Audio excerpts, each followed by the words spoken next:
Viking Vela as a ship, it's beautifully maintained, and from the housekeeping point of view, it's impeccable clean. It's sparkling everywhere where you're looking, and the housekeeping team it's working very, very hard. But I have a suggestion for the management of the housekeeping team.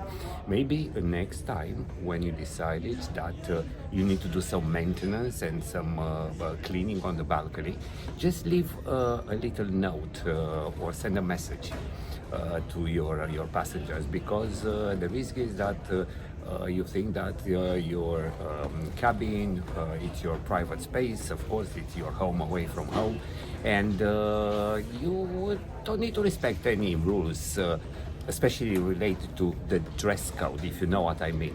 And suddenly somebody is walking on the balcony. Happens to me this afternoon. I didn't know that they would clean the balconies. It was nowhere written, nobody informed me, and therefore I was quite surprised when I saw somebody washing my windows from outside.